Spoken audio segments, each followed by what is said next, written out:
Our next speaker, Engineer Wael Mohati, gas industries expert at Organization of Arab Petroleum Exporting Countries, Oapec.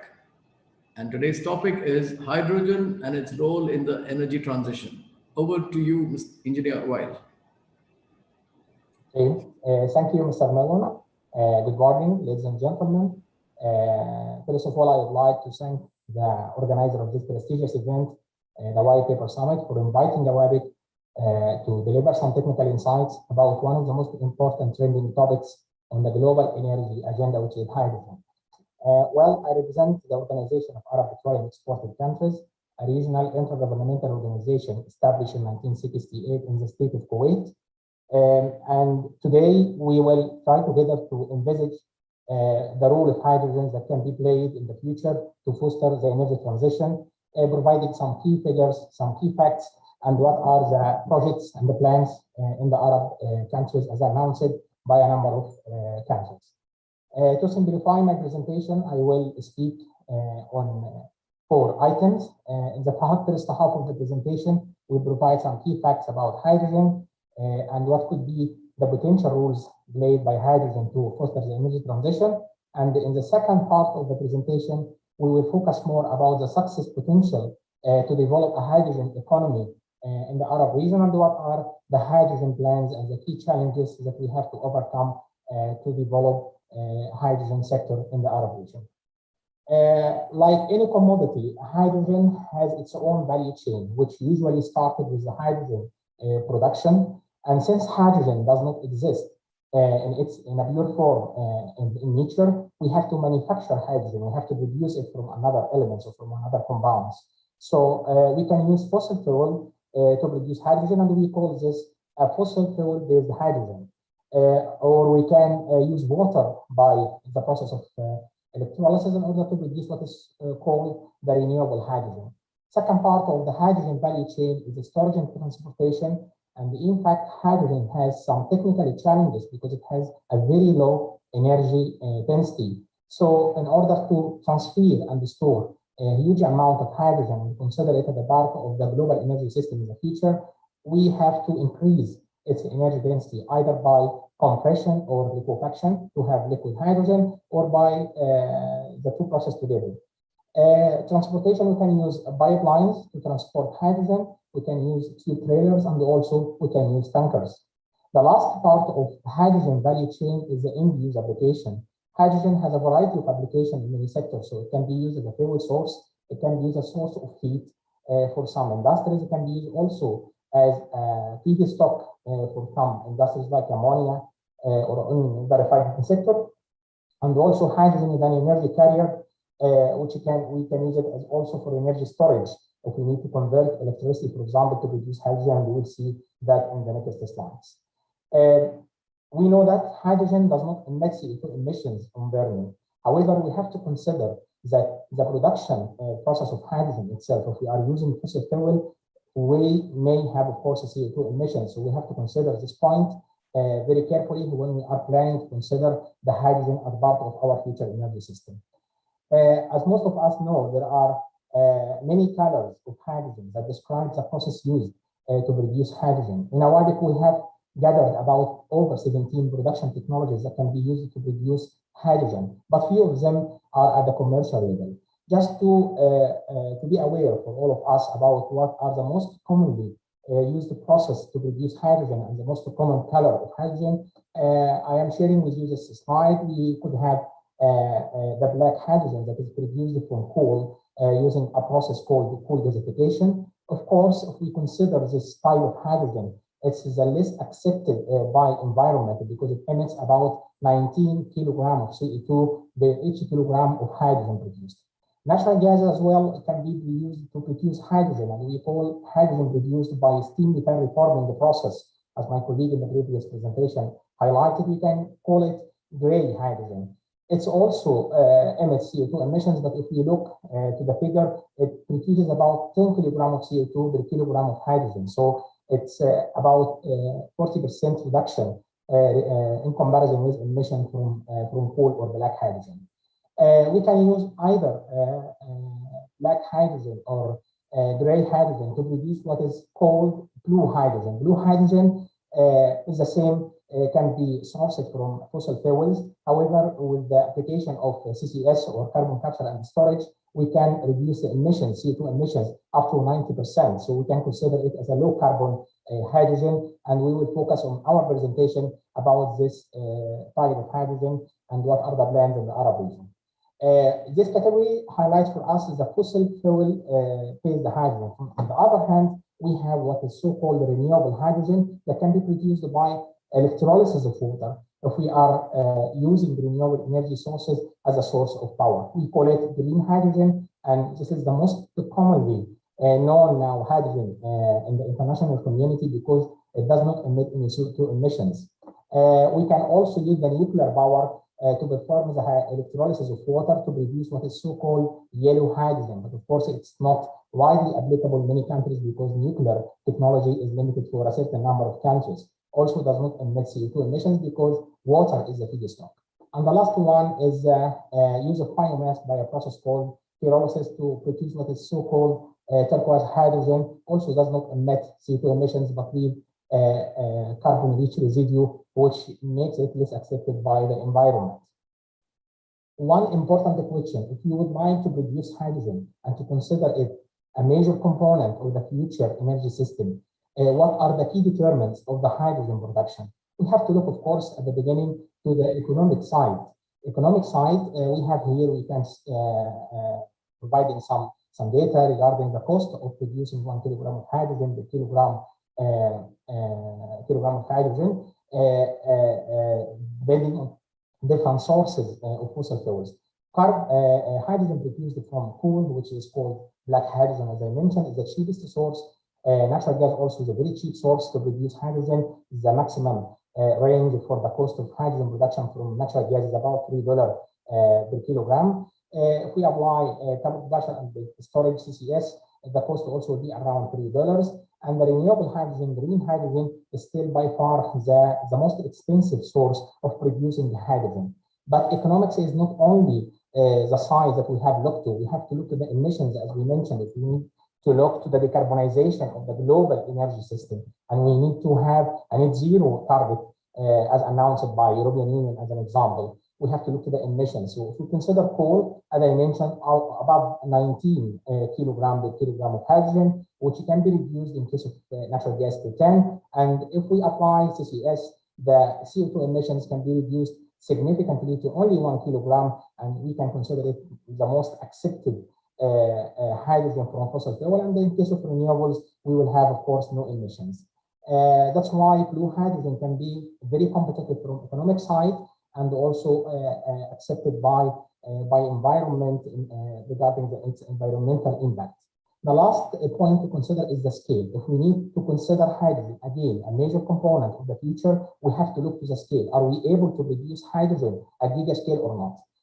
Just to highlight and focus on this point, still the capacity of electrolyzer, we are speaking about scale of megawatts, and the largest electrolyzer in the world is about 10 megawatt installed capacity. But if we look to the steam methane reformer, we have a gigawatt, let's say, capacity for that unit, and the annual production of that unit, according to the last available data, is about 100 units per year. So that's why blue hydrogen, sourced from gray hydrogen, can help us to foster the energy transition by producing this low carbon hydrogen.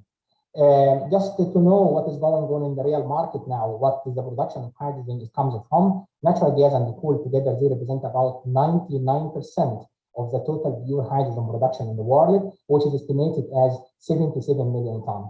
Renewable energy only source 1% of the global hydrogen production. That's why I need to focus here to highlight that today hydrogen production is part of the climate change problem because it emits what is equivalent to 830 megatons of CO2 on an annual basis. From the consumption or the demand side, we can say the hydrogen market is really huge and growing.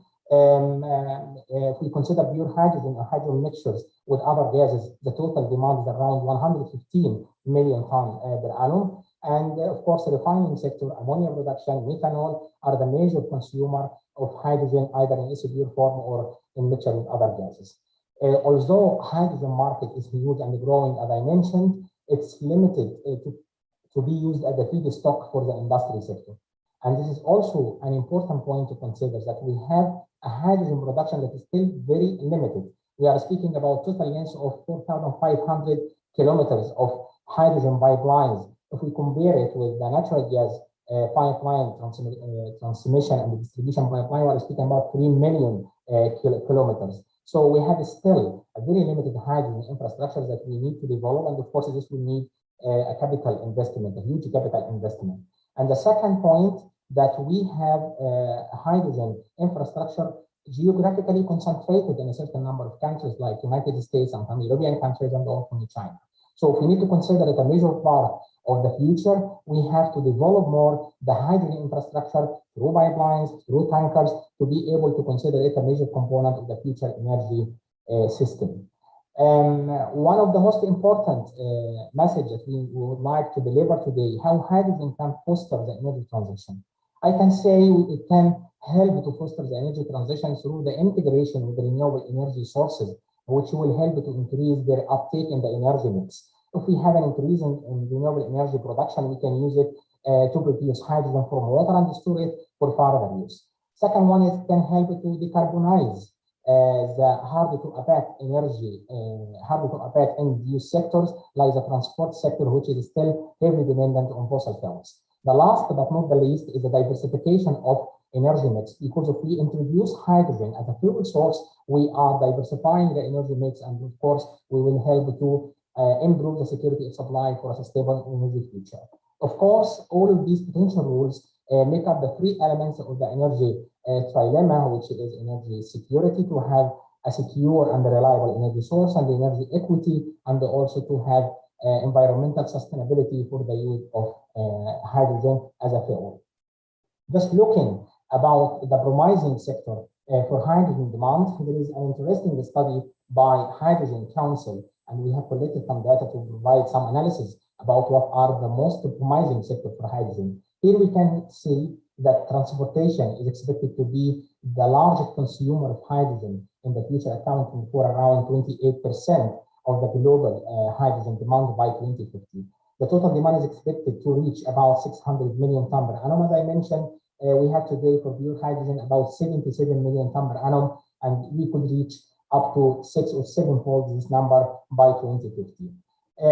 Just looking to some national targets for some countries or a number of selected countries, we can say that fuel cell electric vehicles powered by hydrogen are expected to reach about 11 million vehicles by 2030, according to the national targets for these selected countries led by United States, European Union, China, South Korea, and Japan.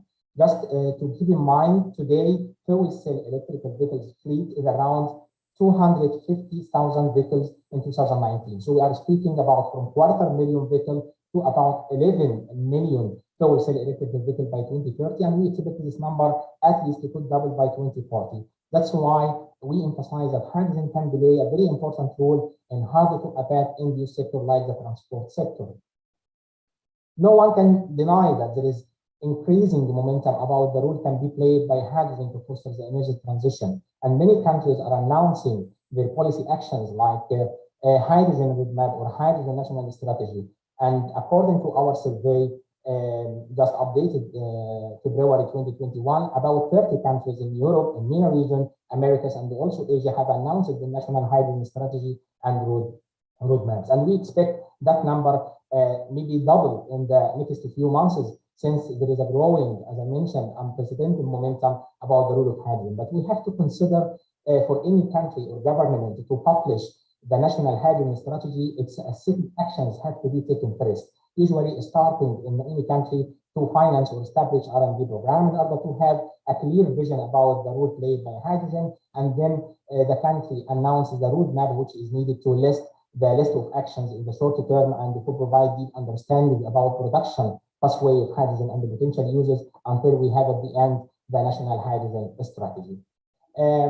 Our main focus here in Oabek is the Arab countries, and I would like here to share with you what are the success potential to develop a hydrogen economy in the Arab countries. Of course, we have a massive gas infrastructure in place because we are a gas producer, a net exporter of natural gas. So we can exploit them for hydrogen export, of course, after some modifications according to the most applicable practice in this area.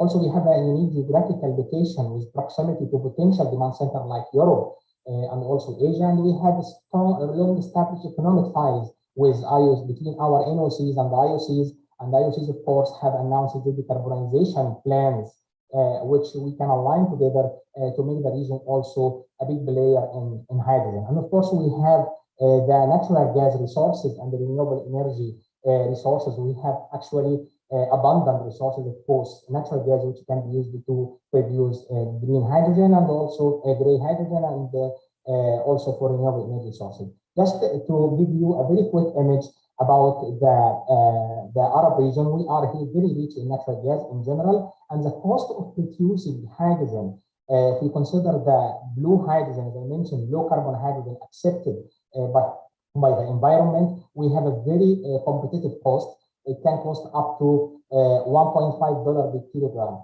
Just to give you also for comparison, because in natural gas, we consider the price of natural gas in million BTU, this is actually equivalent to $9 to $13 per million BTU. This number is not big if you compare it with green hydrogen, which can cost up to $35 per million BTU.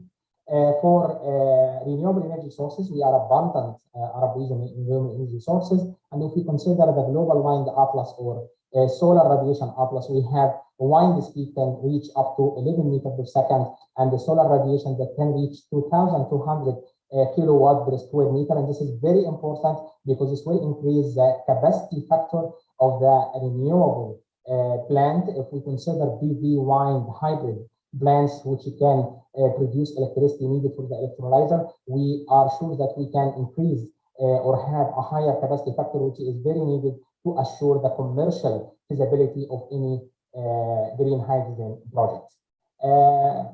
Just to conclude my presentation by what is going on in the Arab region, we have many plans regarding the green hydrogen. About 7 projects have been planned in the Arab region. The biggest one in Neom City, City of the Future in Saudi Arabia, with 2 gigawatt electrolyzer and will produce about 650 tons of hydrogen per day. We have another project in Dakmabort in Oman. We have another project in Morocco, which will export hydrogen to Germany, and the other projects in Egypt and United Arab Emirates. For blue hydrogen, we have 2 projects. One, as my colleague mentioned in the previous presentation, in Saudi Arabia, and the second one will be in Oman, in Arab Petroleum Company, which will produce about 300 tons of hydrogen, blue hydrogen per year, and also will use the PV to build the power required for the plants. Also, we have some applications regarding the end-use application. We have 2 plants or 2 hydrogen refueling station, one in KSA and one in United Arab Emirates. In total, we have 11 projects, announced projects, and there is a growing number of projects we expect in the near future. As I mentioned, 7 of them for green hydrogen, 2 for blue hydrogen, and the remaining for end-use application. Just to say what are the key challenges that we can face, of course, feasibility and funding is a key challenge. We need a high capital cost, but as I mentioned, the cost of hydrogen in the Arab region is very competitive if we compare it to other regions. That's why we can play a role to export hydrogen to other regions. Policy is a crucial element to develop hydrogen, and the renewable energy, for instance, at the beginning, they were supported well by governmental policy, and that's why they become a major industries today. Regulation also is needed to cover many aspects like commercial, functional, and safety aspects. Technology requirements is also a challenge if we consider green hydrogen only in the Arab region because of water requirement, and we are characterized as a water scarce region because to produce just 1 kilogram of hydrogen, you need about 10 liters of demineralized water. But as I mentioned, we have also high capacity factor thanks to the abundance of the renewable energy sources. Like any new technology, we will have some culture and capacity building needs through training, workshop, R&D programs. We can make hydrogen familiar in the Arab region. To conclude my message, today hydrogen production is part of the climate change problem since it emits about 830 megaton of CO2 on annual basis, but can be an enabler of the energy transition. through integration with renewable energy sources, decarbonization of hard-to-abate end-use sectors like transport sector, and diversification of the supply mix by introducing hydrogen as a new fuel source. Arab countries have the best favorable condition, not only for green hydrogen, but also for blue hydrogen production, which is considered, as I mentioned, the low carbon. And there is a dozen of hydrogen production projects is planned in the Arab region, which emphasizes that there is a governmental will to play a role in the hydrogen economy. So my key message, gas and the hydrogen have the potential to play a greater role in attaining a sustainable energy future. Thank you, and I'm ready for any questions.